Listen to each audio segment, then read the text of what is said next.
subcontinent has now defined ourselves.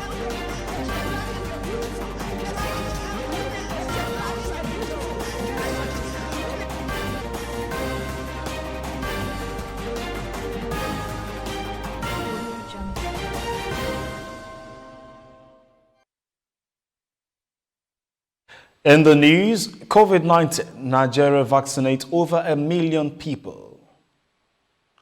In Ramadan, women deported from US over involvement. In Hong Kong, Jimmy Lai sentenced to 14 months after over pro-democracy protest. In agribusiness, federal government collaborate AFDB on creating special processing zones nationwide. And in sport, Jose Mourinho went against Manchester United players coming from Paul Pogba. Details coming up shortly.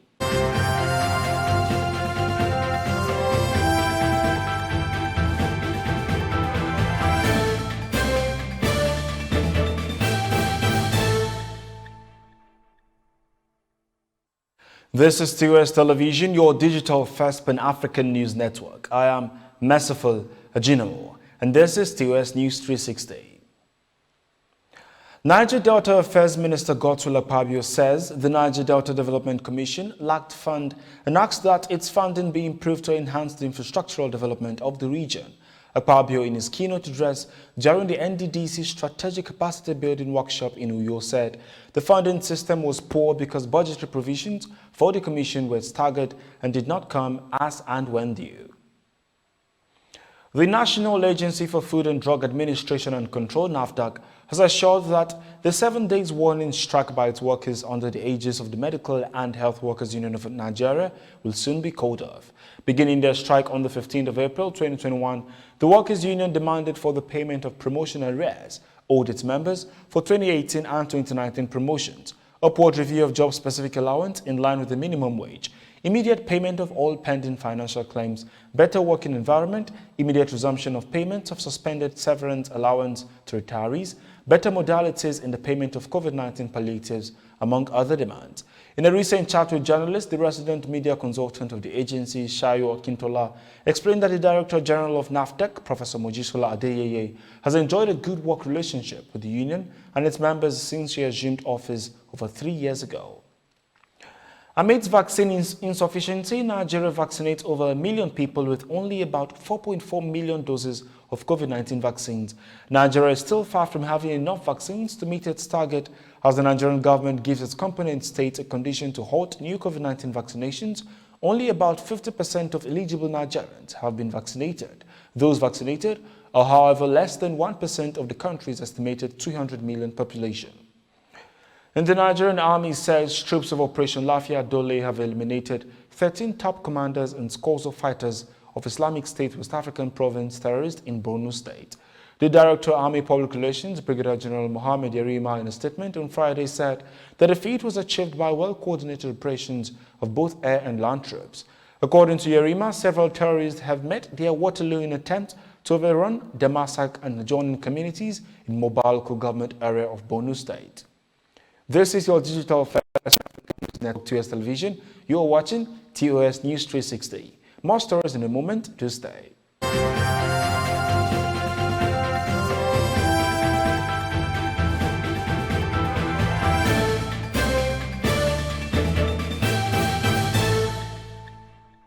Thanks for staying.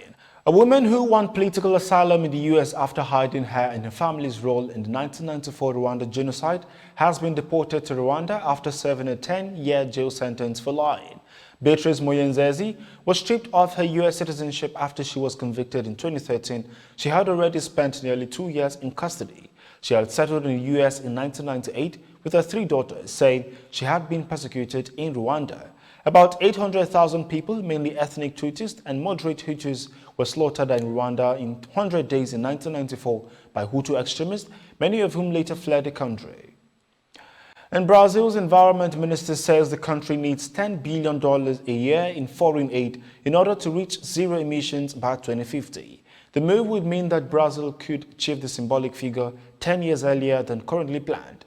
It comes ahead of U.S. President Joe Biden's climate summit next week. Brazil's environmental policies have brought international condemnation since President Jair Bolsonaro took office 2 years ago. And to Hong Kong, where pro-democracy media tycoon Jimmy Lai has been sentenced to 14 months in prison after being found guilty of unauthorized assembly.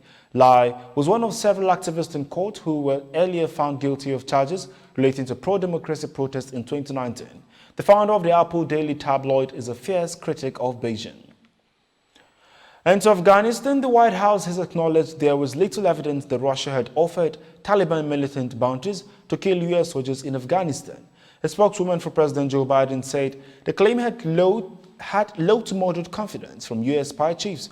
Russia has denied paying the bounties. In last year's U.S. election, Biden heavily criticized Donald Trump for not confronting Russia over the claim. It comes amid new sanctions on Russia and the U.S. plans to leave Afghanistan. You're still watching your digital first Pan-African News Network, TOS Television. More stories after the break. Do stay.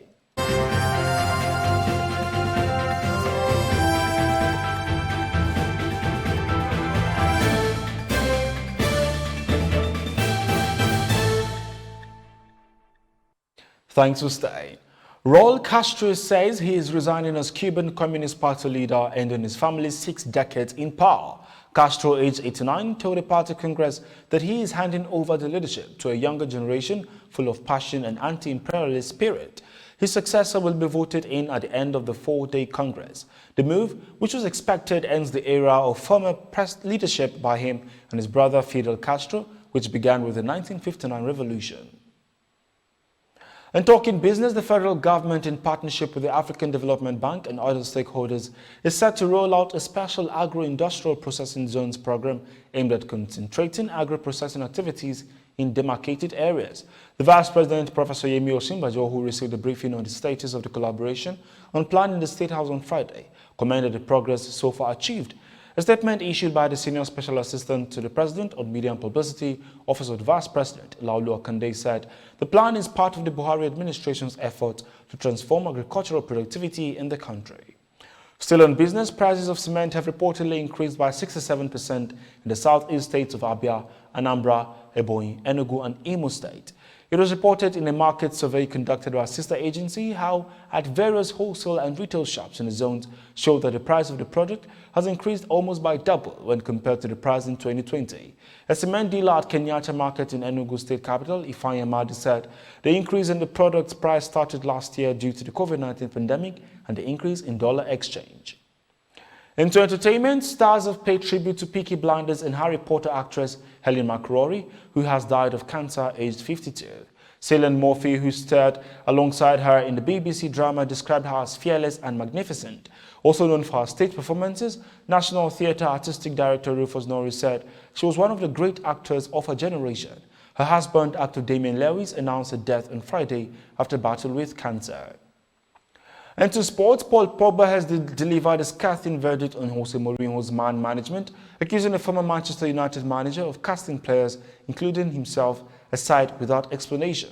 Pogba, Mourinho's world record marquee signing following his 2016 appointment at Old Trafford, was instrumental as the Portuguese guided United to League Cup and Europa League glory in 2017 in his first season in charge. In Arsenal loanee, Matt Smith dropped down to the Charlton under-23s for minutes earlier this week, with his second loan of the season not going entirely to plan.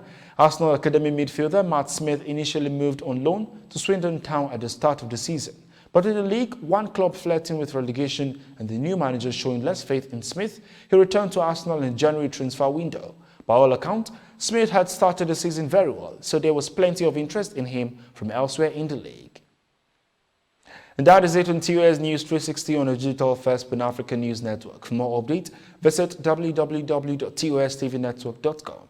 Do follow and like TOS TV Network on Facebook, Twitter, and Instagram. And remember to subscribe on YouTube. Stay with us and enjoy more programs on the network. I am Merciful Ajinamo. Thank you for watching. But